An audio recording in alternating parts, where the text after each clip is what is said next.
What's going on, people? It's Mr. back again with the previous show. I hope everyone's fit.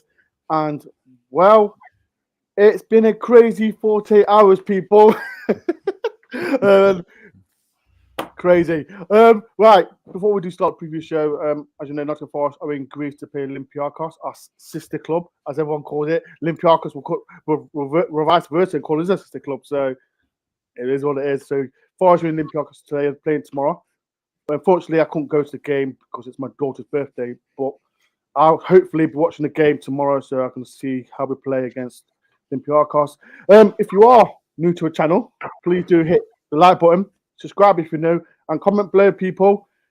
If there's new people watching this channel as well, how you feeling about this game tomorrow, and as well the rest of the friendly games. Right, let's introduce to our panel. Let's start with the man himself, Dave. How you feeling, Dave? Well, I'm putting mine, Ben, after the last few days of my favourite song by Shirley Bassey, which is Diamond Play Buttons Are Forever and Ever. Diamond Play Buttons Are Forever. So, can I also, while I'm here, Ben, can I apologise for my ignorance in not knowing what the F it was? So, right. Thank you for explaining. Right, so people, right, before I get our special guest on, no, let me do it afterwards. We've got a Olympiacos fan, we've got a Gate 7 legend as well. How are you doing? I'm doing good, guys. Thank you for having me on. Excited to talk about the play button. Oh, oh, days. Right, people, right. Let me talk about it before we do talk about the game, so everyone understands what we're talking about. So basically, right, I've done a video regarding MrBeast, the biggest YouTube channel in the world. I basically subscribed to his channel. That's all I did. I never knew it was a competition. On a Thursday night, Thursday morning, I got a message saying that I won the MrBeast Play Button Award. Mad. Absolutely crazy. And the last 48 hours, it's been absolutely mental. So, yeah, I won the award. And Dave, he doesn't understand. They both don't understand what the hell is happening. Ben, all I'll say, mate, is it must be incredibly significant for my beloved Mr. Dore to be lost for words for once. You are quite speechless, aren't you? I'm speechless. So, yeah, it is what it is. Well, yeah, that's what it is. If you go on MrBeast's YouTube channel, it's my banner. My face is on his banner. So that's why I've got all this hypeism come towards me. And plus, I've hit the 10K subscribers as well. Awesome. Funny. So, people, thank you very much for the support. Thank you for everyone who has subscribed to the channel. And yeah, the road to 20K has started. So, like I said, people, thank you very much, everyone. And yeah, much appreciated as well. Right, let's talk about the Forest Olympiacos game. And we've got special guest Lambos, who represents Gate 7 International as well. He's going to talk about what's been happening, because I know we've got things in common. As you know, Mr. Marinakis, he owns both the clubs as well. And there's been things happening with clubs from the start of the season until now. We're going to get Dave's input as well on how things with Forest as well. But we'll start with Lambos, Gate 7 International. How excited are you to see this game? Oh, how excited. I don't know how excited I am. I don't know. Olympiacos has been horrific this season. It's been a really rough season. Of course, I think we're in 4th place right now. 12, 14 points behind Panathinaikos in 1st place. So it's been a rough season. But there's a bit of signs that we may turn it around. The team went to a training camp in Spain. To be honest, I needed a break from this team. I did not follow anything that happened in Spain. Like, I've been unplugged from Olympiacos. I watch and follow things, but guys, it has been a really tough season. And not just because the team's horrific on the field, but just heart attacks, frustration, confusion, chaos, I would say. Yeah, going into the second half of the season, maybe things are better, but that's what I say we're at. I spoke to Costa. I think it was the start of the season, and as me and Dave knows, I think we brought in 25 players, but haven't you brought in the same amount as Olympiacos fan? In that mad? It's horrific. We spoke actually with Jose Jolebas, who you guys may know. He played for Watford for a while. We spoke with him, and he left. He came back to Olympiacos to finish his career about a year or two ago, and he told us. And he played for Olympiacos almost 10 years ago when they were in the Champions League, getting points off Arsenal, going into the round of 16. He lived that night where Olympiacos beat Manchester United, and he said to us, blankly, there's no organization at the club. There's like the winning mentality at the club is gone. Some of the players are just not Olympiacos material. The management doesn't know what they're doing. And that's things we all knew, but seeing Jose Jolebas, he said he turned down another contract from Olympiacos because he literally didn't want to play football in the locker room anymore. And it was super strange hearing him say that, because I felt that, the Olympiacos teams I remember would go face-to-face with everyone and never fear. Didn't lose at home. Olympiacos never lost at home. And now anyone and everyone walks into Piraeus and wins. So I don't know what's wrong, but the team sort of lost their mentality, lost their way. The transfer policy's in shambles. Like it's really bad. Marcelo came. He was 10 kilos overweight. They told him that, I'm serious. They told him, don't bring him to Forest. Don't come to Forest if you like that. No, you can have it. Supposedly he's lost weight and he's back, and they're posting social media videos of him. So he was supposed to be cut, but then he wasn't cut, and now. But every time he steps on the pitch, it's a disaster. It's a disaster because he can't move. Like and you can see it too. He's not one of those players who can hide it. Like he's got like a stomach, and I don't know if you guys seen some of the photos, but. Yeah, we see. I think before the break started, I think I saw like they wanted to get rid of him. Because he couldn't play. He couldn't play more than 20 minutes. Well, he couldn't play at all. But they tried to play him 30 minutes, but he couldn't play 30 minutes because he couldn't move. So, yeah. You mentioned all the players. Like I said, you've got. I don't know how many Forest players that you've got. You got like. There you go. There's a photo. I don't know. There's one photo that they. Can I just say they're terrible? They did a photo where he was like eating a pita gyro or something like that, or he was holding his stomach like this, and they're like, "Oh, he's ready for souvlaki or pizza or something." They're really mean. They're very mean to him, So actually, Lemos, I'm going to have to kind of turn the photo that way. Because that's the only way I can get him on wide ways. Hang on. Can't get him on normal ways. But and do you want to know something? I was there when he was presented. Was you? Yeah, there were 28,000 people showed up at the stadium. Incredible. 28,000 people showed. It was So I'll tell you the story, actually. So we went through with Apollon Limassol. I was there at the stadium on penalties to go to the Europa League. And it was a hard, like what we just saw with the Netherlands game, it was like that. And Olympiacos, I've never seen in my lifetime play penalties, right? Like, when do you play penalties? And oh man, it was emotional, blah blah blah. And then the club brought Marcelo, and everyone's like, "Oh my God, Marcelo!" And I'm very level-headed. I've criticized the club a lot, their transfer decisions, but you hear Marcelo. I'm in Athens. I'm like, I'm going to the stadium. So we go, and everyone's lighting flares, and you're like, fuck it, we're gonna win the league. We have Marcelo now. It's one of those things. It's so Olympiacos to be like, we're signing Marcelo, and we've done it so many times before. Like Yaya Toure came back the second time. He weighed 20 kilos is nice. Like he couldn't move as well. So we like the heavier players. I don't know. Wow.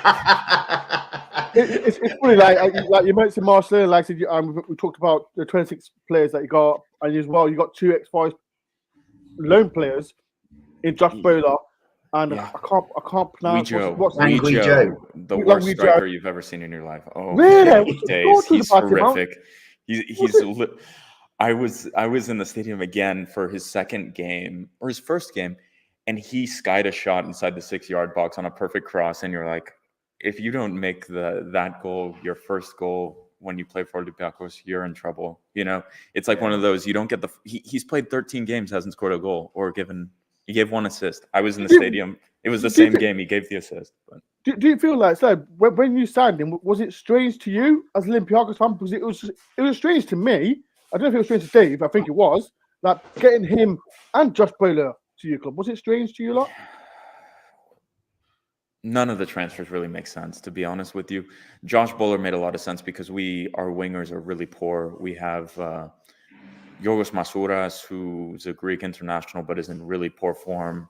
I think he's really just run into the ground with the football schedule lately. I don't think he's had more than 2 weeks vacation in years. We have this guy named Gary Rodriguez who came from the Middle East, really bad, injury prone.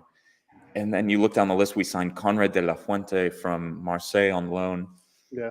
He missed a one-on-one with the goalkeeper in the 95th minute to win a game in the league. And at Olympiacos, it's a club where if you miss something like that, like you're disappeared, you're gone, and he never came back. He never came back. And so now you look at our wingers, and we're playing Pep Biel, who we signed from Copenhagen, who was supposed to be our 10. But the club saw that James Rodriguez was a free agent in mid-September, and we're like, we're going to take him as well. So now they signed this 10, who's really good, actually. I like him quite a bit, Pep Biel. They now moved him to play in the winger to bring in James Rodriguez, who's now our 10, who surprisingly actually still has a bit left in the tank. So, yeah. Dave, after hearing all that, how do you feel about, like I said, we've done exactly the same, but after what Lambert said? I think, to be honest, listening to Olympiacos, how I would love to be fourth in the league. Right, that would be wonderful to be fourth. It's difficult to be fourth in the league as Olympiacos. Like you have to be so bad. Like I'll give you another example. Sime Versalco came to Olympiacos after playing for Atletico Madrid. Second week at Olympiacos, he posts a story retiring from the Croatian national team saying, "I gave my right knee for this national team." And all of us were like, "What do you mean he's given his right knee for?" He played 30, 40 minutes, couldn't play for a month. And so he played 6-7 games for Olympiacos, contract ripped up in January, the big signing. Yeah. I said this to when I spoke to Arian Costa, because I think our chat that night was about the relationship between the two clubs. Yeah. And I prefer, rather than sister and brother, it's symbiotic to me, is the way to look at it. Yeah. And my take on the expectation for Olympiacos within Greece is different to the expectation on Nottingham Forest within England and the English League. Olympiacos are expected to be champions every year. Now, Nottingham Forest, the history of the last 20, 30 years is that, our job now is to get up. You're aiming for first. We are aiming for 17th. That's what we want. Yeah. And I think, listening to what you're saying about Olympiacos, it seems to me at the moment that the parallel journeys that the two clubs are on are actually going in different directions. So please forgive me.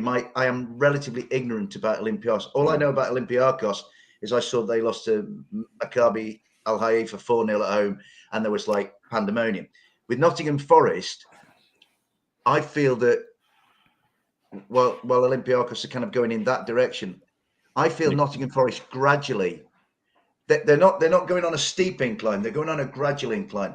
Yeah. So for us going into the World Cup, to be off the bottom, given the start that we'd had, is definite.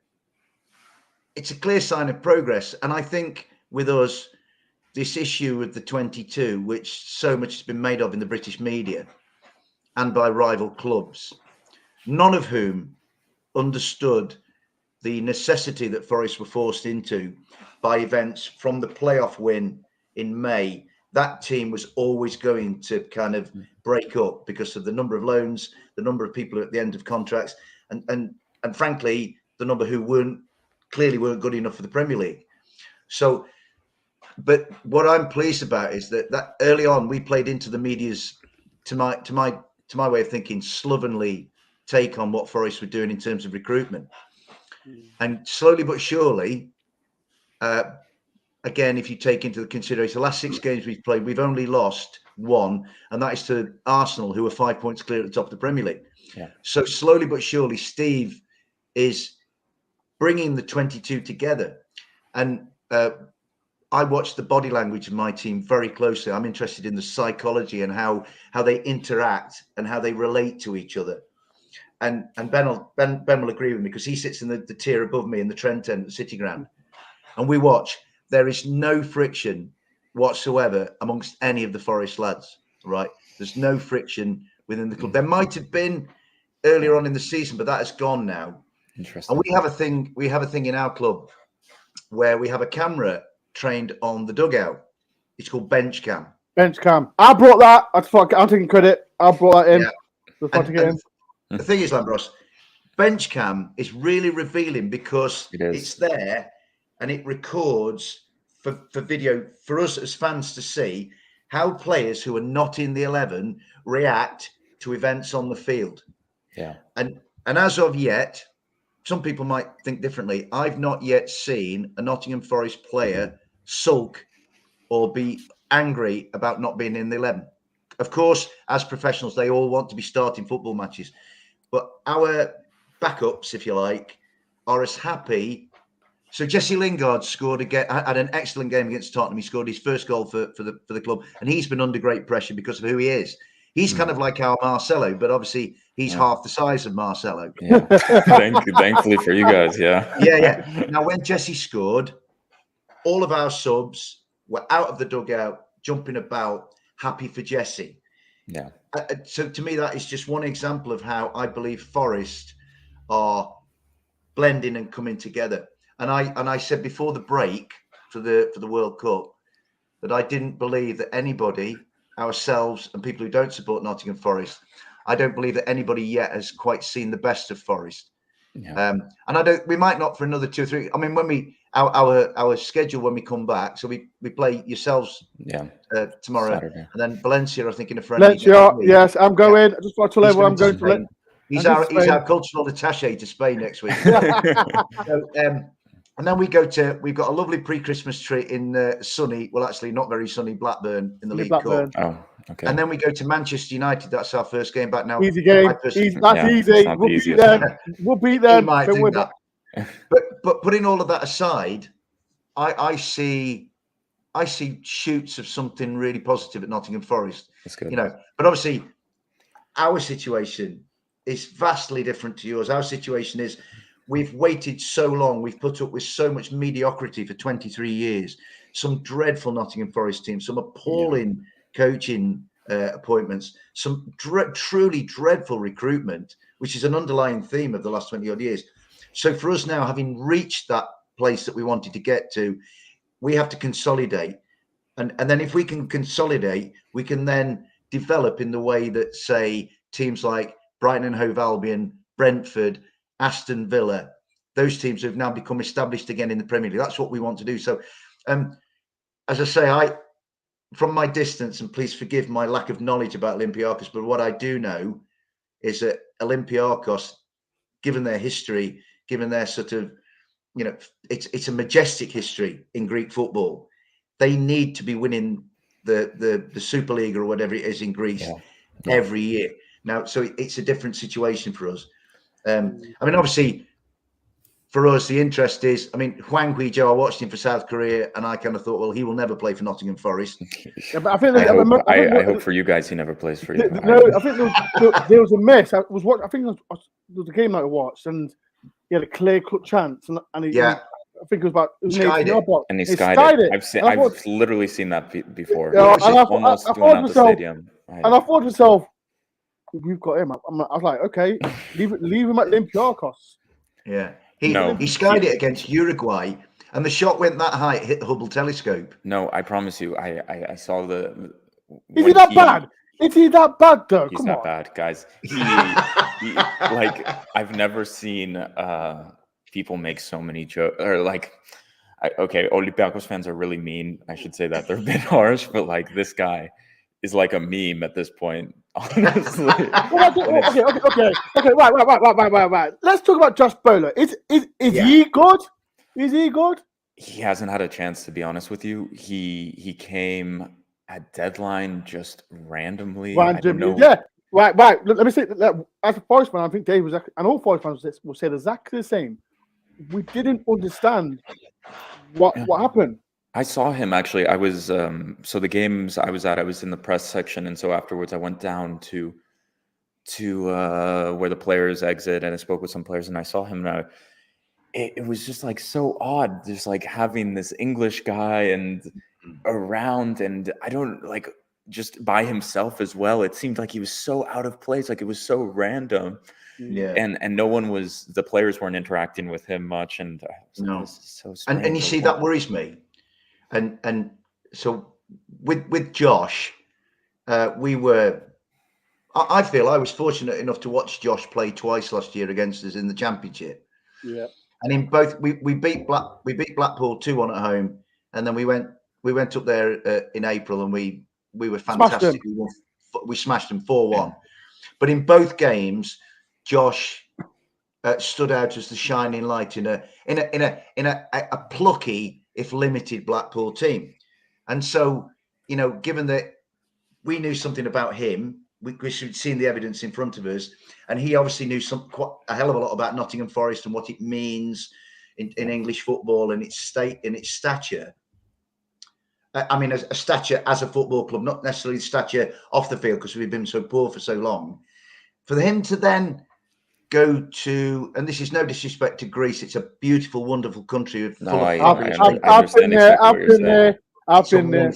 I love Greece. It's a step back from where he was, to be honest, in my opinion. But the thing is, what I cannot understand is, if Josh had gone there and there was a little, say, cabal of English guys. I'm not saying that the cultures should cross-pollinate. They should blend and merge. But for Josh, I'm imagining him out there thinking, I'm not getting a game. I don't really know anybody. I don't know if he speaks. Most people don't speak English, to be honest with you. Of Olympiacos players I speak with, it's like there's Portuguese speakers, there's Spanish speakers, there's French. Yeah. And to be honest, of the French players, of the other guys, their English is like you can't have a conversation, let's say. So I don't know who he's really friends with in the team. Maybe some of the Greek guys. But honestly, to come to Olympiacos, disaster. I'll give you. I spoke with a player after we went through with Apollon Limassol to the Europa League, and he told me it was the worst training camp he's ever been a part of in his life. He was like, none of the players are fit. Most people are out of shape. There's 45 people in the locker room, and a lot of them got promises by the club to come, and those promises are being broken. Like, they're not playing, they're not whatever, they're not being transferred. Is it it's a toxic environment. Issue? Is it a technical training issue, or is it a social or attitudinal issue? So from the summer with Pedro Martins, it must have been technical, or I have no idea what happened, to be honest. Yeah. And so Josh Lambros has basically taken himself out of his comfort zone. And the thing about Josh is, even though he did really well for Blackpool last year, he's still a developing young player. Yeah. And so he's kind of, he may it might be one of those things that, like, Josh turns around and thinks, well, it seemed like a good idea at the time, but and so we're obviously going to link. And I can tell you why he would come. So I spoke with a guy who came, let's say, in the summer, and he told me I came because the team promised me Champions League, they promised exposure in Europe, and they promised me blah blah blah blah blah. Yeah. And that's why they come, because the club will promise them these things. We have fantastic facilities, big derby games, whatever you can throw on YouTube and search. They're fiery. It's a good experience. Yeah. We have a professional setup. They promise those things, but honestly, from outsider looking in, it's chaotic. It's completely chaotic. Yeah. What it does to me, it almost suggests to me that Gustavo, he probably didn't, but maybe Gustavo rang Josh and went, Josh, what's it like at Olympiacos? And Josh might have said to Gustavo, mate, go to Forest, right? Yeah. Because really, if you take Josh Bowler as one individual and Gustavo Scarpa as another individual, and you ask like myself or Ben or all of the guys and girls who follow Forest that we know, we've got a fantastic community of Forest supporters, and they said, right, which of these two is going to play for Forest and which of these two is going to play for Olympiacos? It would be a no-brainer. You would say, well, Josh will come and play for Forest and Gustavo will go out to Olympiacos, get some games there. And then if between the two clubs they decide Gustavo is ideal for Forest and wants the Premier League, come here. But he seems to have acted seems to have happened and turned out the other way around. And the thing about Scarpa is, and I found this out last week. I only talked to him for 2 or 3 minutes leaving the Stoke City friendly at Loughborough last week at the university. I'm gutted you met him, man. Don't rub it in, man. Dave. He said, "Hi, Dave." No, he didn't actually. No, he didn't. I saw him, and I just went up to him and said, "Hello, Gustavo. Lovely to see you. We're so happy for you to be here at Nottingham Forest, and I really hope you enjoy your football here and you make friends and you have a good life and all this kind of stuff." And he said, "Oh, thank you so much." And he spoke beautiful, fluent English with an American accent, slightly bizarrely. And he just seemed, I mean, it was his first day in Nottingham. It was freezing cold. It was nothing like Sao Paulo, where he'd come from. But he just seemed to kind of feel like he'd been made welcome. Like, I think it was his first day. He got some lads with him, some friends, obviously. I wonder if they'd come over with him from Brazil. But he looked as if he'd settled in pretty quick. I mean, on the Saturday, he was in the centre of Nottingham in the main shopping thoroughfare, which is full of little old ladies doing the shopping. And he was doing skateboarding tricks and all sorts. And he's got this. I saw that he was bringing the skateboard around. Yeah. You know, and he's doing Rubik's cubes, and he's telling everybody what novels he reads and all that. And he's a really fascinating character. Obviously, he has to prove himself on the field. So all this stuff off the field is great. Yeah. But I got the impression from that little quiet conversation with him, his English was excellent. In fact, it took me aback how good it was. Yeah. And I just thought, this is a lad who will, when he gets in the Forest dressing room, given the burgeoning spirit, you've got the likes of Joe Worrell and Ryan Yates, who are club captain and vice captain, are very strong characters, local boys to our club. And then you've got like Jesse Lingard and Morgan Gibbs-White, who are very close-knit as a social group with Brennan and Dean Henderson. And when you look around the Forest squad, you see interconnections. They all seem to get on really well. They have a good laugh and a good joke. And Scarpa seems quite an outgoing sort of personality. Yeah. And I think he will fit in at Forest at this early stage. He might not. I might be completely wrong. But the portents look pretty positive at the moment. Do you know what I mean? Yeah. So, like we talk about Scarpa. Are you, as we know, there was so much talk about Scarpa coming to Olympiacos, because every single time we link to a player, it's either Olympiacos or he's going to Forest or whatever. Are you disappointed that it didn't come to you lot? Because there was talk, like loads of talk, wasn't there? About coming. Oh, I'll tell you, when Joe's name got out, we called some people, we saw what was up, and we got the lowdown, and we were told from multiple people, very good source, Joe is going to be bought by Nottingham Forest, and they're going to try to move him to Olympiacos. And we put that story out, and Joe didn't want to go to Greece. Joe did not want to go to Greece, but Olympiacos had signed another South Korean named Imbom Hwang, who's also was in the World Cup squad, and he got the deal so we reported that.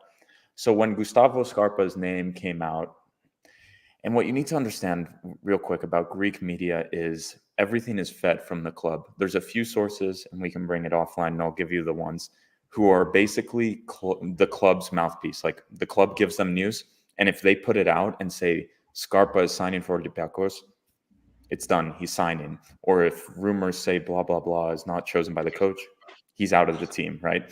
Yeah. So news came from one of these sources, Scarpa is going to sign for Olympiacos. And he said it, Scarpa will sign for Olympiacos in January.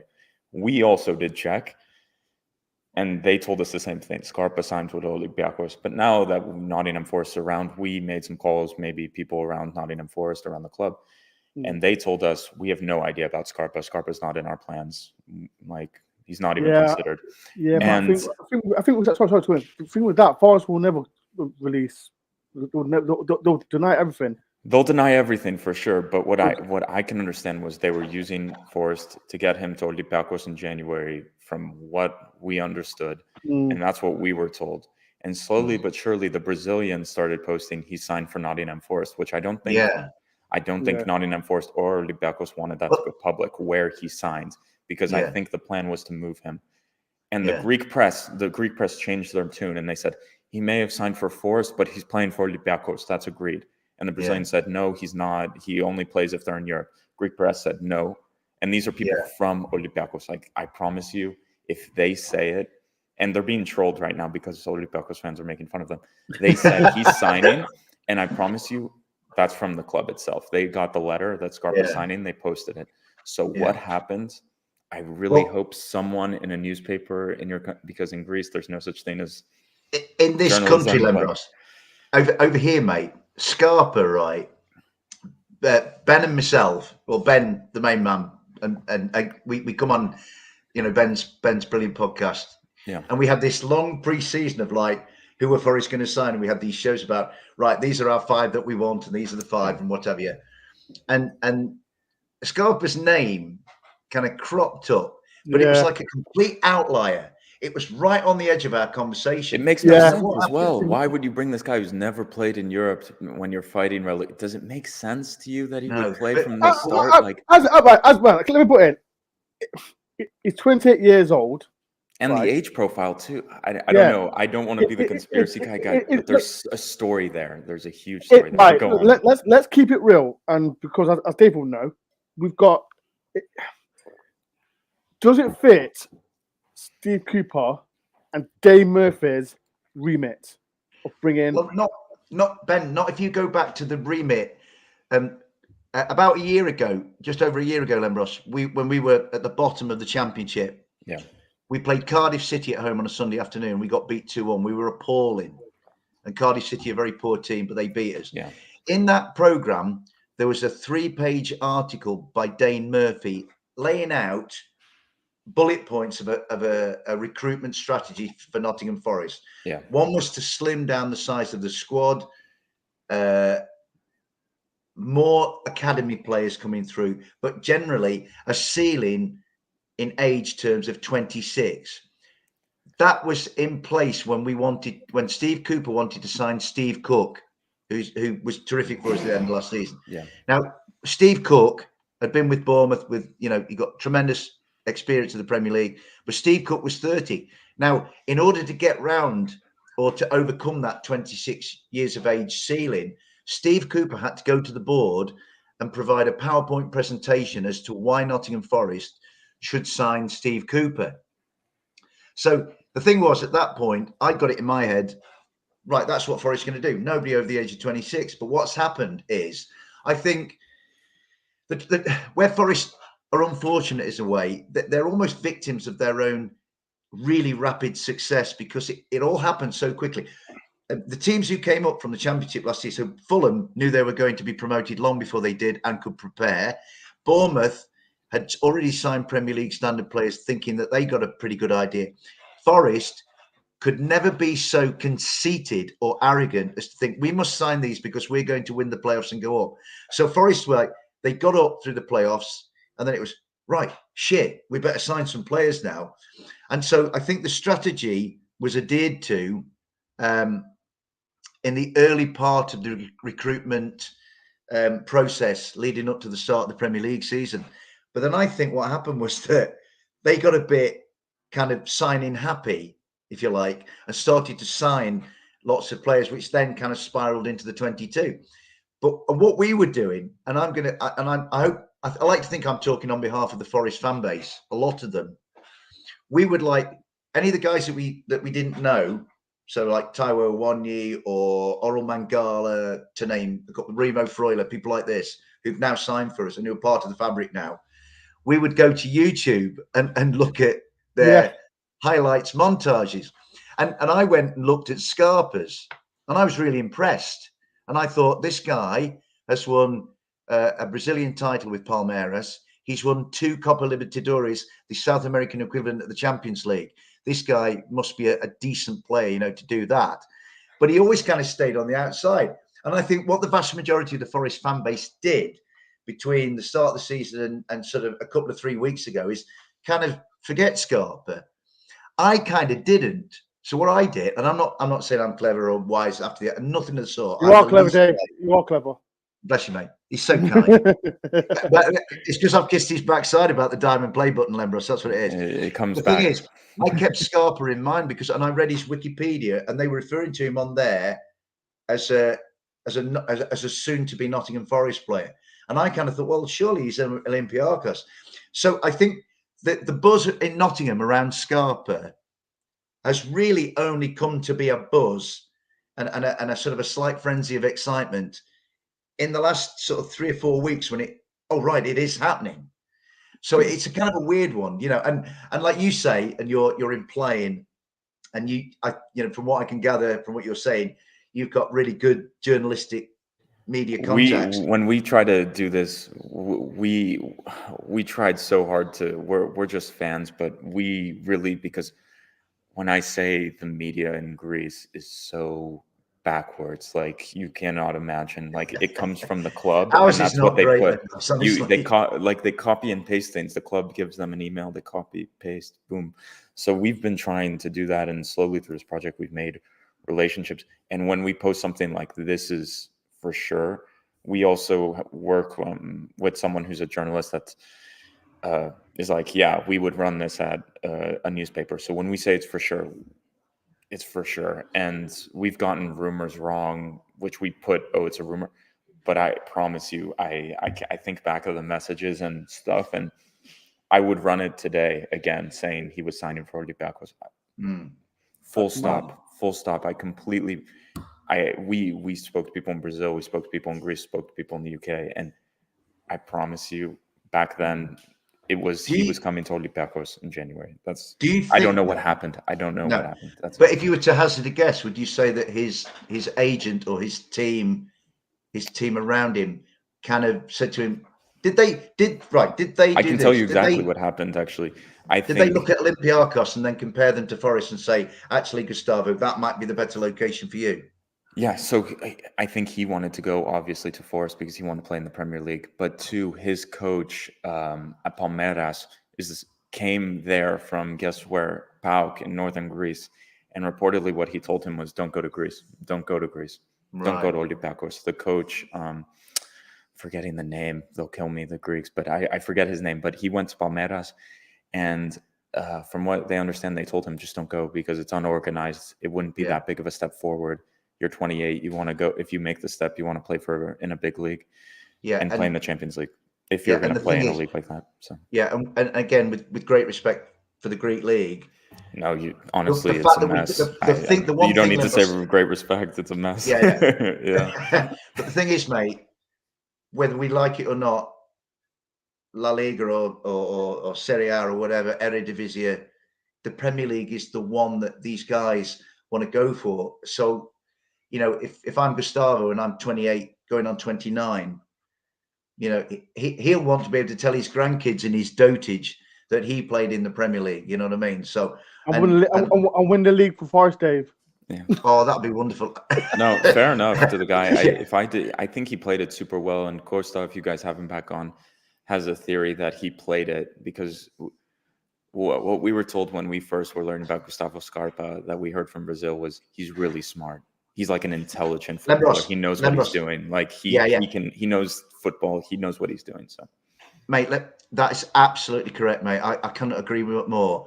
I had my I kind of had a sort of a preconceived notion about Scarpa. You read the stuff, the Rubik's Cubes, the wakeboarding, the skateboarding, the literature and the novels and all this kind of thought. And I thought, this guy looks a really smart guy. And the way I would describe Scarpa, and certainly now I met him, he was really charming. Hey, stop rubbing it in, Dave, man. Say you're meeting him, when I met him, Lembros, when I met him and Ben didn't. But then, you see, at Lembros, these things even out. I met Scarpa, but Ben got a diamond play button exactly. on MrBeast. They even out. As we talk, the way I would describe him, the way I would describe Gustavo Scarpa, and I hope he turns out to be this on the field as well as he seems to have it off the field. He's not your average footballer. He's got some depth and some substance to his personality, and I think Steve Cooper is a brilliant empath. He understands people. He understands, how human beings work, and he understands how to blend human beings together. It was always going to take time. Steve's beginning to work it, and I think, and I may be wrong, but at my distance, I'm trying to put myself in Steve's position, and I've coached teams myself in the past for a long time. And I'm looking at Steve and thinking, Steve will look at Gustavo Scarpa and think to himself, I've got a really smart human being there that I can really add to my team. He can bring some flair. I think he can bring some personality. Forest don't actually lack for personality when you've got Jesse and you've got Morgan and you've got Brennan and you've got Joe and you've got Ryan, you know, and Dean Henderson. We've got a lot of characters, but I just think Scarpa might just have a little bit even more of an X factor. But the thing is, we're all here at the moment, and it's just we're preempting. Scarpa might turn out to be nothing of the sort, but at the moment, the vibe that he gives, and that's all it can go on, and it's nothing more concrete than that, is of a guy who could really be a key asset for Nottingham Forest. I don't think he's a priority player for us. A priority for us is a centre forward who can be a forward fulcrum, scores goals, but brings other people into play. Somebody... Is there an Olympiacos strikers that can come to Forest? Like, who can score goals? There's former Fulham. Who can score goals? Not just like not as Olympiacos reserve. You want Joe? You can have. Technically, he's our player. You can recall. We own it. No. After what you said and what I've seen, you can keep him for a bit. We have from Fulham for Abu Bakar Kamara. They call him AK. He's the one who punched Mitrovic in training or something at Fulham and got kicked out of the team. Lambros, is he the guy who scored the winning goal with his head against Brazil for the Cameroon? I don't think so. He's terrible. I don't think he scores any goals. I think he's from Mauritania, actually. He's born and raised in France, but plays for Mauritania, I think. He's horrific. Oh, I know him. Sorry, I do know him. He came from Fulham. Yes, I remember him now. He's really it's a different Kamara. You're right. He isn't very good. Abu Bakar Kamara. They call him AK-47. He played for... You got an ex-Force player as well. What's it? Is it Kasami. I can tell you another Kasami story. You want another Kasami? Dave, can you remember him, Dave? Pat Jim Kasami. He came from Olympiacos. He was one of the OGs from Olympiacos. He was part of the Forest. He was part of a Nottingham Forest team that was in the lower reaches of the Championship. And was one of the most faceless, anonymous, dull and bland Nottingham Forest teams have ever been. Yeah. You know, when people like Henry Lansbury are your outstanding players, it just tells you how poor that team was. I can tell you how he came to you guys. He showed up to training camp for Olympiacos that season, and he had an amazing moment. He scored against the winning goal versus Juventus. These were the good teams of Olympiacos, which we almost beat Juventus in Turin. You know, fantastic teams. Yeah. But he showed up to training camp and he was like, "Here we go again, Olympiacos, 6 kilos overweight." And he was always bigger guy. And they're like, he's off to Forest. Like, and that was one of the first years we were, I think, Marinakis bought Forest. So that's the story. But he always loved Olympiacos. And he's also a really good friend with the chairman's son. And they've always been in contact. Marinakis. Yeah, they're really good friends. And that's how I understand he came back. His contract went up in Basel in Switzerland. And last summer he was supposed to come back, but Basel wouldn't drop the fee lower. From what I understood, the contract was agreed Olympiacos and Kasami, but they didn't drop the fee, and so he stayed at Basel. All he did in this country, if you mention that name to anybody, he scored an amazing goal, right? Like against Crystal Palace for Fulham. Crystal Palace, yeah. And that's all he did. Yeah. But at Forest, I don't know if he couldn't handle the mist rolling in from the Trent, but he was awful. Well, I don't think he was in shape. He had to go back to Switzerland. He played for Sion, which has the crazy owner in Switzerland. Like Balotelli was there. And then he kind of remade his career. He's been quite good in Basel. And we haven't even seen him play yet. We signed him in September. Welcome to the squad. And he's now he's fit. Forest fans, in the comment section, can you remember him in the Forest shirt? Because I can't remember what he did for Forest. He's a bit Ansari Fard, you know. He's like he just showed up and then. I think he might have made the tea 1 half time or something like that. I don't know. It's like Kareem Ansari Fard. He never played for you, right? Did he? You know, right. So let me ask you a question about this guy, right? Yeah. Because we always, as you know, Forest fans know, we always get the as we call it, the rejects from the Olympiacos. Go ahead. Did. Kareem Ashraf, right? I'm not going to lie. I liked him. I did too. He I was really liked it. good. At, I liked it because I think it was. I think it was. wasn't really good, but- Was it Martin O'Neill, Dave? Say again? Was it Martin O'Neill he played under? Yeah, and Kareem scored a goal at the City Ground at the Trent End, and I Yes, thought 3-0. I thought 3-0 Kareem actually. Kareem is a different one to Pachim Kasami. Kareem gave you the impression that there was something to work with. I liked Kareem actually, and I kind of felt that I did he was too. a little bit. He was slightly. He wasn't a world beater, not by any stretch of the imagination, Yeah. but he gave the impression that he was worth having around, and I quite liked him. And he was. But we went through that. We went through this phase at this time of like we were going through managers at a rate of knots. We were going through. It was a kind of it was a conveyor belt of players, and it really. I mean, the 23 years, Lembros. It wasn't until Steve arrived in September of last year, that we found any stability.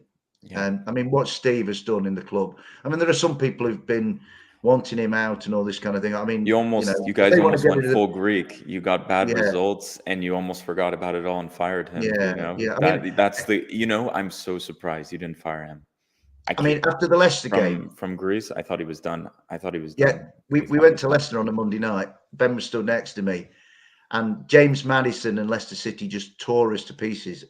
Having said that, we could have taken the lead. We hit the post, and then Leicester tore us apart, and it looked like maybe that's it for Steve now, and that the Marinakis family would say enough's enough. That night at the King Power, the players came over and very, very sheepish in front of the away section, but the away support that night was incredible. They sang their hearts out. I was so proud to be amongst them that night. And Steve came over and applauded the fans, and he must have been gutted at the result, but he got an amazingly warm reception. You guys saved him, the fans. It felt like did save him. No, literally did. Saved Right, him. because if you look at it, sorry to put in, because like I said, as Dave mentioned, when we lost to Leicester game, and I'm going to be honest, I thought Steve Cooper would be gone. I did. I thought it'd be gone, completely gone.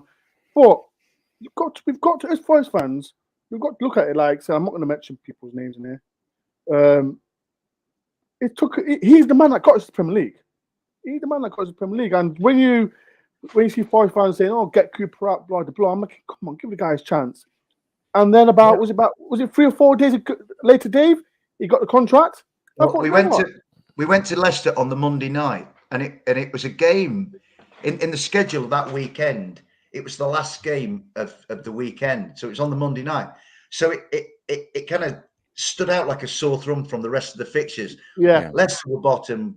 I think we were second bottom, and so it was kind of like an early season cup final, if you like, a 6-pointer. Yeah. So it had a lot more attention. Yeah. You guys have played on Monday night quite a few times, because I've seen you play quite a few times on TV. Sky lovers, Sky Sports lovers.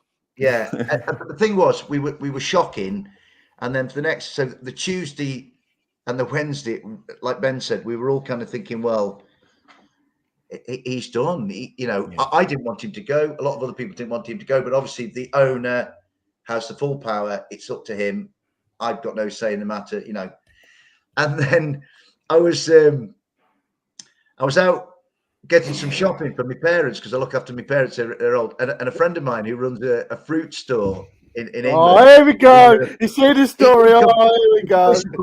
Remember, he's a Forest supporter, and he come running out, and he got like some apples in his hand, and I'm going, Wayne, what are you doing? He's going, Cooper signed a new contract. And we were like, Lembros, 2 grown men hugging in a fruit store, right? Because we wanted Steve to stay. And then we played Villa on the Monday night. That was the next game. Yeah. And the atmosphere around the City Ground that night. I remember it. I watched that game as well. It was incredible. It was like an Olympiacos Champions League game. It was. Yeah, it was. I watched it, and but you guys must know, like in Greece, it's like the British football, the league's the best, but the atmosphere is like, you know what I mean? Like everyone's like watches Man City and Arsenal, and it's just quiet. And Olympiacos has gone many times to London, and it's like the home support is like 0, and so I think the most impressive thing, turned on that game, and it was like, what an atmosphere! Like it was fully rocking this place. Like, do you know what, mate? You what you say, and your perception of us from your distance all those miles away, is actually quite accurate. Now, if you take the 20 teams in the Premier League, there are some who have a really vibrant, febrile atmosphere. Leeds United, Newcastle United, and I think that we're in that group as well. So, for all the other 19 teams in that league, supporters of those clubs now see a day out in Nottingham at the City Ground as that's something you have to do. Yeah. And when we have nights like we had, I mean, that Villa game, it was really tackles were flying in, like it was just. It wasn't a great game of football. It wasn't, but it was fantastic to watch. Like and then Ashley Young equalised, and it was a bit of a like. We felt like if we'd have done more, we could have beaten Villa, but then Villa had lots of the ball, and in the end, the point was just about fair reward. But what I do remember coming out of that game after Steve had signed his contract was thinking, wow, what an atmosphere in the City Ground, which earlier in the season had been noticeably lacking in the very damaging and hurtful defeats by Bournemouth and Fulham, where we were ahead in both games and lost them. And the City Ground was flat. But since Steve has signed his contract, I mean, if you take the atmosphere in the last game before the World Cup, which was, well, we played 3 games at home in the last week before the World Cup. We drew 2-2 with Brentford, and not being overly partisan, we should have won. There was some very questionable refereeing. Then we played Tottenham, who should be beating us really in the League Cup, and we were superb, and we beat them 2-0, and we deserved it. And then we played really well against Crystal Palace on the Saturday, the last game, the 12th of November. But in all 3 of those games, the atmosphere in the City Ground, I would have loved you to have been able to experience it, because it was like it. What happened in the playoffs last year was that the Forest supporters set themselves a standard. So in the playoff semi-final, we played Sheffield United. We won at Bramall Lane. We were brilliant, absolutely brilliant, slick. We should have won by more. We should have finished it off.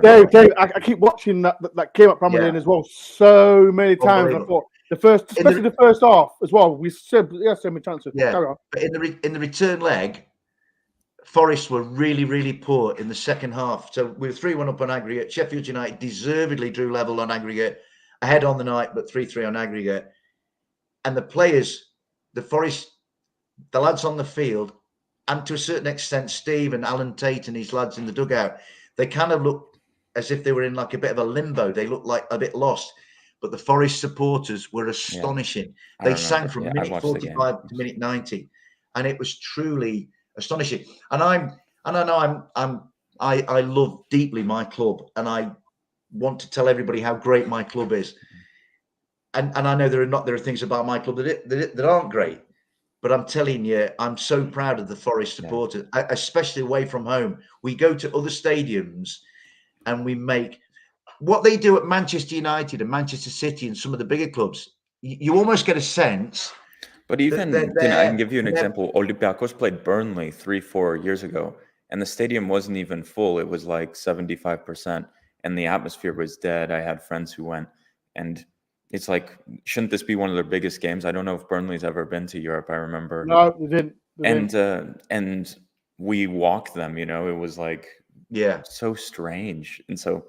Maybe that's what it's a specifically Arsenal, but it's also, I think that experience at Burnley, people were like, well, Manchester City, let me give you an example, Embros. We went to Manchester City, which was quite an evening because we got beat 6-0, and City were just amazing. They were brilliant. I felt privileged to watch Manchester City. They were so good, right?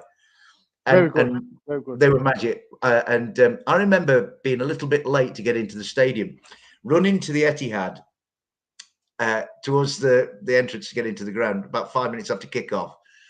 And as I'm running to this citadel, and it's a fabulous setup, Manchester City, all I could hear running to their ground was Nottingham Forest songs. Mull of Kintyre belted out. And then Ben will tell you, throughout the game, City were mesmerising. They were absolutely wonderful. They were streets ahead of Forest. And, you know, it's one of those where you say, wow, how good are these? But the Manchester City supporters, or a large proportion of them, instead of watching their wonderful team of Erling Haaland and Phil Foden and Bernardo Silva on the pitch, spent most of the match looking at the Forest supporters in the away section. And it's like, and I was like, why aren't you watching your wonderful team? Don't look at us. And what they do with some of the bigger clubs, it's almost like, and I might be doing a lot of their supporters a disservice, but it feels more like a corporate event than an that's what I was gonna actual say. festival of football. Do you know what I mean? Yeah. So Right, well, we've got like another hour, another 5 minutes. we don't think I could go on for weeks. Yeah. Lambert, he can talk for My ages. esteemed friend down That's there fine. would as well. He You know what I mean? loves talking. Right, before we do go, like I said, we're going to talk about tomorrow's game. What time is the game? Is it 6 o'clock, isn't it? 6 o'clock? The game is? Is it 5 o'clock UK time? Yeah, 5 o'clock UK time. I need to look. Before we do talk, I've got Kieran.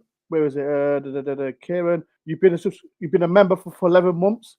Thank you very much for being a member to the channel. He's grown up in that time, that lad. As well. And as well, people, I don't know if you know, there's quite a lot of people from MrBeast. Mr. Beast, hi, play button man, bloody hell, and get into 100. Yeah, people, get me to 100k if you can. That'd be. He's got to run 100k. If you can, people, get me to 100k if you can. That would be amazing. Yeah, thank you. Can I just, Lembros, how many subscribers have you got for Gate 7? Yeah, we'll talk about it. I don't know. It's been a while. I think like 2,750, 3,000, something like that. Something around there. People, go and subscribe to Gate 7 International. The link is in the description. Yeah, brilliant. So brilliant, people, please do. There are a little sister club because they also vice versa because we have a little tongue cheap Olympiacos fans. But please, if you can, make sure everyone subscribes to Gate 7 International. I watch this. I watch the channel all the time to talk about loads about Olympiacos. It's good to know. And if you guys want to, you can watch the Jose Holebas interview that we dropped on, I think, almost 2 weeks ago. Really great interview. Also, he talks about modern football, his time at Watford, Champions League. He talks about Greece going to the World Cup and losing on penalties to Costa Rica. Just incredible stories. Honestly, like a really good episode. Right. Before we do, we get everyone's score predictions before we do go. And I keep people keep asking this: are you going to dress up as me and Marion for the Valencia game? Or you know what? That is a great idea because at least it's in Spain. I might message Craig. Craig, if you're watching, can I have the Robin Hood costume, please? Because I might wear it in Valencia. I am going. If there's any Forest fans going to Valencia, I am coming. Right, people in comments, what's your prediction for tomorrow's game? Get them in right now. Dave, what's your score prediction for tomorrow? The thing is, the two friendlies that we've played so far, so last week against Stoke and against Atromitos, I obviously saw the Stoke game, which was, to me, of far more importance to Stoke because Stoke start the Championship tomorrow against Cardiff. So they were further along the way to the restart than Forest. Stoke played bar Harry Souttar, who's still out, or was at the time still out with Australia at the World Cup. Stoke played what seemed to me their strongest 11 throughout the 90, whereas Forest played 1-11 in the first half and then a different 11 in the second half. And I get the impression that Steve did the same against Atromitos. So Forest have lost both of those, 2-1 and 3-2. I think again what Steve will do tomorrow, I guess he'll be quite conscious of giving them game time. So maybe some of the boys. I doubt Freuler will play. Brennan, I think, will be given a rest. Nico will probably be given a rest. But I think Steve will give as many game time as he possibly can. So I think it's very difficult to predict. Valencia, because Valencia is the last one before we go to Blackburn in the Carabao, which actually, now that we've beaten Tottenham and there's a cup run in the offing possibly, that I think that will gain in a certain amount of priority. Not over the Premier League, obviously, but it will have significance attached to it. So I think that tomorrow, I have to apologise. I don't know what Olympiacos are going to do. They might. I should have gone Olympiacos- first, maybe my prediction Yeah. to give you some background. Sorry. Okay, I'm going to say that Because I'm you gonna guys say lost that, to Olymp- Atromitos, which is most famous for having the manager who coached Wales and from Sunderland, the show on Netflix, Chris Oh, Chris Coleman. Coleman, yeah, Yeah, Chris yeah, Coleman, manager. yeah. It's like, yeah. how did that Great happen? show. One of those. The Sunderland show is fantastic. Exactly. I think tomorrow night I'm going to go for a 2-2 draw. Mhm. Although if I was Olympiacos and I was in the state that I'm in at the moment, I might want to think to myself, we need to kind of get our act together before the Greek Super League starts again.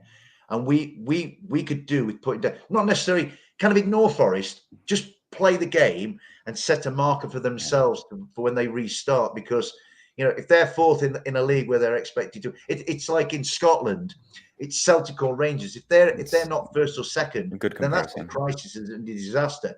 Yeah. And I think Olympiacos in that league being fourth constitutes that kind of situation. So it just depends. I'm going to say a 2-2 draw.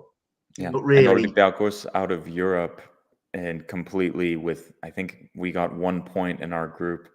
Yeah, you did. That's historic failure for Olympiacos. In Greek, they say it's a black page on Olympiacos history. This past 3 or 4 months has been one of the most historic, worst stretches. Can I ask you a question? Yeah. And this kind of harks back a little bit to the conversation I had with Arian Costa, which I thoroughly enjoyed a couple of months ago. Do you think that Marinakis' focus, because of events in the last, say, 14, 15 months, do you think that Marinakis' focus has shifted from Olympiacos to Forest because of the Premier League? I think it was all resources, all hands on deck, because they didn't expect it. They had no plan, I think, for promotion. I think I think a lot of resources went towards it.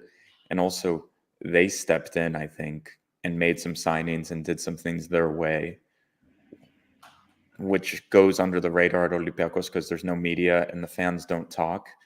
And I know maybe it's like a smaller town there, and if the club does something, it gets out. Olympiacos, mouth shuts, players don't speak, fans don't speak, media doesn't speak. In Nottingham, but some of the things that he's done and that's come out in the press happens all the time in Greece. But in Nottingham, mate, what I would say is that because it's a very close knit city, Nottingham, very close knit city, and there are there are so many.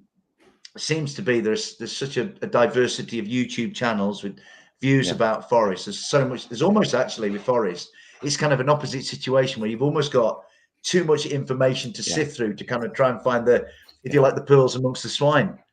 But what you tend to find is that rumors emerge and there's so much conversation, and there are nuggets of truth in there. You know what I mean? Where we're not. I guess what I'm trying to say is we're not actually starved of thoughts and impressions about the club. Yeah, but that's the thing. From our position now, where we do things, we get information that, when I was just a fan of Olympiacos 5-6 years ago, you couldn't even imagine it. Some of the things you learned, but this season's been since we've been following this season, it's been a complete disaster. But I will say this: Michel, who came in. I don't know if you guys have seen his resume. He had a successful first stint at Olympiacos. He did. No, he did, didn't he? He had a really very good one, successful. Yes, and, he did. Then he went to Marseille, complete flop. He went to screw Marseille. Everywhere he went from there, he was gone in almost 15 games. He was a complete disaster. And I think Florentino Perez, the president of Real Madrid, said Michel is a model, not a coach, a manager. And players have said that too. But one thing he does is he understands Olympiacos, he understands the fans, he understands the club, and he understands. Carlos Corberán came in and was rotating the team and trying to get tactics, and his tactics were probably very good, much better than Michel, but he did not understand where he dropped points in 2 games, in league games, and he was finished. And I don't think he understood, that is crucial. From my point of view, as somebody, who it's so key. It's so key. Steve Cooper, I think from the moment he arrived, we all felt as fans, the vast majority of us, we don't all feel the same. Everybody has different views. But I think the vast majority felt this guy gets our club. He'd clearly done his research. He looked at our club from afar. He obviously he came in and he talked about the past and he talked about the present and then he talked about the kind of future that he wanted to bring about. Yeah. And I think that is crucial. I mean, interestingly, when you were mentioning Corberan has come back to West Bromwich Albion, who were like drifting, and has actually made them better in the short. He's a good manager. It was the wrong time for Olympiacos, and he didn't understand where he was. The thing about rotating teams and trying new tactics. When Olympiacos was in shambles, players couldn't even run for 45 minutes. He needed to understand that the tactics need to go out the window, and he needed to get to December as close to first place as possible. And then what exactly Michel has done since he came in, and hold until this second preseason, that's what they're calling it in Greece, second preseason has come. And he didn't understand that, and he got the boot. Michel understand that. He said the football is going to be shit. We're sticking with one lineup, a small group of players, and we're going to get to December as good as we can. And honestly, the trend has been slightly better. You've seen that. And supposedly they've had a good training camp in Spain. But honestly, I don't buy any of it. The characters are weak. The mentality's weak. They may have James Rodriguez, Pep Biel, and there's interesting things. We're going to play with 3 10s and blah, blah, blah. And Kassam we had about 10 10s. We had 10 10s. We have no right back because Versalco's contract got torn up. And Avia, who came in from Huddersfield, friend of Corberan. Wait. Don't mention Huddersfield on here. They get a bit upset. They don't like us very much, they don't like us. I understand why. But, and I know you lot beat them, didn't you, in the friendly? Was it 2-0? Yeah. Honestly, when they told us, like, I mistakenly said, like, I don't know, he came from a small village team where they don't even buy players, and we got destroyed or I got destroyed. But for us, like, that's what it's. I don't know. My brother lives near Huddersfield, and it's actually a really nice. I know, place. But when we hear it, we think small championship. And you look on Transfermarkt and they don't buy players. It says free. So you're That's the championship way of doing things, frees and loans. But I know the town of Huddersfield really, really well, and it's a town steeped in like industrial revolution history and Grim up north and all that. But we don't know. I got in a ton of trouble because I'm like, what the hell is that? Listen, man, just don't mention Huddersfield because every time they get upset, like we beat them in like the Cup final, and the FA Cup, and they got a bit upset about, and the league as well. In the league, got a bit upset. I understand. And it's don't do fireworks. That's all it got to matter. Don't do fireworks to get upset. That's strange.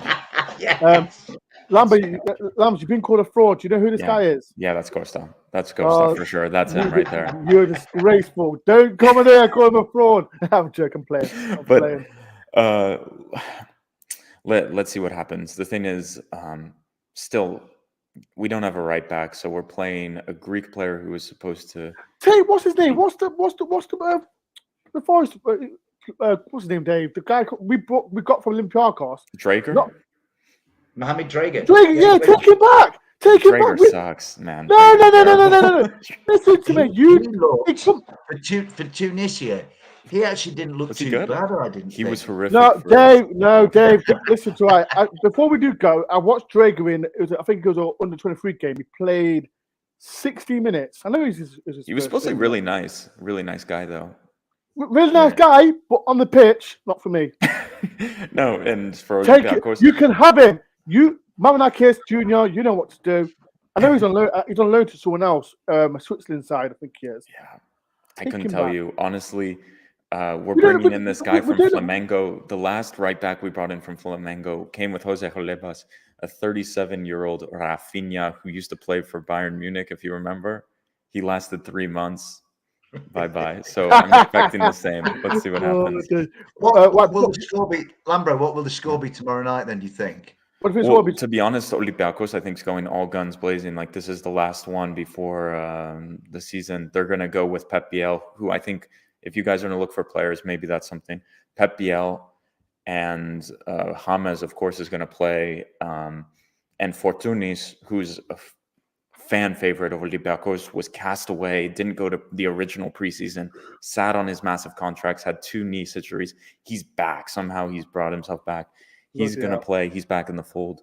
El Arabi, the striker, who is a nice guy, and really like a club legend. Scored most goals in Europe for the club. He's supposedly in good shape now. Marcelo, you tell me what you think about him, because I think he's good 6 kilos still overweight. Let's see if he plays. Maybe they don't want to embarrass themselves. The question is, Drake is at that's at Switzerland. That's definitely in Switzerland. Yeah, in Switzerland. Well, Also, another player you should look out for is Oleg Reobchuk. He's our left back from Moldova. He is horrific. He is terrible. Hey, he's not coming to Forest. Don't even try that. But I just want you guys, because I sometimes it's like, who else can we talk about how horrific these players are? from an outside eye, just right. You know what? Enjoy the beauty. He can't cross the ball. He can't pass the ball. He's fantastic. If you do want a player from Nottingham Forest, Forest fans will know. Dave will know. He's one of the best players Forest have ever had. Harry Arter. Take off the wage bill. I've heard the name before. It sounds great. We have 20 midfielders. We need another. Yeah, have him. He's one of the best Forest players ever. Better than Kasami, you think? 100%. 100%. Astonishingly, he is still a Nottingham Forest player. We see training. He's a great player, Dave. He's a great player, Dave. Yeah. He's a great player. Come on. You know, I'd rather. I mean, Arter was on loan at Notts County just across the river. And I would rather have dear old John Bostock, who's just signed for Notts County. Yes, shout out John Bostock. But no, it is right. On you guys, you need Oleg, I think, and send Renan Lodi to Olympiacos because no. We like Lodi now. Right, the thing about Harry Arter, right, is funny, right? Even Notts County fans don't want him. Don't want Harry Arter. This is how embarrassing it is. So if Olympiacos fans, if you want to buy him for 15 million, take him off our hands. And we need a midfield maestro. Have him. Have him. Out, you know. Right. Let me message Mr. Marinakis Jr. on Twitter. So yeah, you can have him. There you go. And he could be friends with Josh Buller too. Yes. There you go. Right, people. It's been a great stream. Thank you, Lambos, for coming to the channel. Before you do go, promote your YouTube channel if you can. Yeah, I'm always the bad one at this. So everyone, you can find us at Gate 7 International. I haven't been on a podcast in a while because I've tried to disconnect from this. I think I'm going to write, because we have a blog as well. So you can find us on Gate 7 International. I think I'm going to write a blog about this season. You write it. And just mention Forest, the best team. And maybe I'll mention Forest. But it's been interesting. It's been an interesting story for Olympiacos this season. They almost left the league. I didn't know if you guys heard this. We conceded a 99th minute penalty to Panathinaikos. Yes. And Marinakis Vredzos came out on TV and said, "We're the government are fascists and didn't Marinakis say something? Marinakis wasn't happy about it, was it? Marinakis said we're going to the board to vote if we're going to leave the league. I couldn't believe it. I'm telling you guys need to have someone from The Athletic become the new Olympiacos writer, and he'll be gone in 3 weeks. Like, he couldn't take it. The drama is crazy. No, I seen it. Right, I think when you did consider 90-minute goal, then Marinakis did a video. I didn't and someone told me what he was saying. I was like, "What the?" Welcome to our live. Yeah, that's he's a nutcase. But shout out to Marinakis, man. I know the massive fans of the channel. Yeah, we would not be back in the Premier League without him. So, and they've put a lot of investment into Olympiacos. Bought a lot of players like James Rodriguez. Who would have thought James Rodriguez plays for Marcelo? Even if he's 10 kilos overweight, it's Marcelo, right? You know. So we can't say he hasn't invested his money, but I think the people he's selected who make the transfers. Yeah. Right, people. So basically, everyone subscribe to Gate 7 International. I will put the link in the description. So please do go and follow our little sister club. But it's a great channel. I've been on, me and myself, Dave, I've been on that channel. So please always welcome, guys, because I also now I don't have time to watch. I with work and things, I watch Olympiacos games, but when Forest is on, I'm free. I watch now. Are you watching tomorrow? Are you watching it tomorrow? I'll watch. Of course, I'll watch. Yeah, and I hope we can see Marcelo for you guys. No. Listen to that. He's not coming here, Forest. If he's I don't know. England is a new challenge for him. No. He's won We've got Lodi. We've got Lodi. We've got who else? We've got Richards. We've got Toffolo. No He more can left play in back. the midfield. Michel plays him in We the got midfield. Ryan 'cause he can Yates. run. Right? No. We got Super Ryan I'll tell you Yates. one thing though. No. In the race to the post-match buffet, I reckon Marcelo will be the He's fastest. there. undefeated. He's undefeated in that race. Oh, dude. Be nice, man. You come I on. know he's a legend. It feels bad to do, but my God, Yeah. when I saw him holding his belly after the meme material like skyrocketed, you know. And before we do go, like I said, we'll pay Olympiacos to have Harry Arter. Like I said, Harry Arter is a fantastic player, world class. But one player you Olympiacos- guys are missing out on is Inbom Huang. Seriously, if Nottingham Forest is smart, they take him like that because big teams are coming. He's one of the best midfielders I've seen play at Olympiacos in years. Like, I'm serious. Like, in all of this disaster and all of the 30 transfers, almost all of them failed except for this guy. Incredible. He won't play tomorrow because he was playing for South Korea at the World Cup. Yeah. You guys got the wrong Huang. Inbom is the real deal. Like, he's amazing. So. Yeah. Don't worry about it. We'll I take remember it. him in the World Cup, and he's fantastic. He's Yeah, really good. If Olympiacos is going to turn it around this season, it's him along with Jan Envia in the midfield and whatever the rest of the team. That's it. Right. It's been a pleasure. Thank you, Lambos, for coming on my channel. Dave, thank you very much as always. Oh, absolute pleasure. Lovely to meet you, Lambro. Yes. Nice to meet you guys as well, people. I've seen some more MrBeast winners as well, for Crick's sake. I'm going to stick around for a while, probably. Ben, can I just say to the viewers, yeah. I've got 0 subscribers and I haven't got a diamond play button, mate. As well, people like, I think 12 more than the only thing I've got, MrBeast gave me an on-off button on my phone, and that was it. There you go. That's all you need. People, if you don't know what's talking about, I won a MrBeast gold. What was it? Diamond play button. And if you do go on MrBeast channel now, I'm on his banner. 166 million. What the? It's crazy, people. Absolutely mental. Dave doesn't understand what's going on because he's a clue. He hasn't got a clue. But yeah, people, it's a young man's game. That's all I'll say. It's a young man's game. It's a young man's game. Right, it's been a pleasure. Thank you for everyone coming on. There's a few videos that'll be coming out as well tomorrow, so watch out for them as well. People, if you watch Olympiacos Forest, that starts at 5 o'clock UK time. It's £5 to watch it on the Forest website. So if you can, and I think the money goes to a charity. I may pay for that to avoid listening to the Greek announcers who are very poor. So. It stops, and then England against France starts immediately after it. So it's a nice little a good Saturday for you guys, or something like that. You know what I mean? Yeah, exactly. Marcelo warms you up. Right, so people, like I said, thank you everyone for coming to my channel. Like I said, before you do go, massive favor for me, please do hit the like button.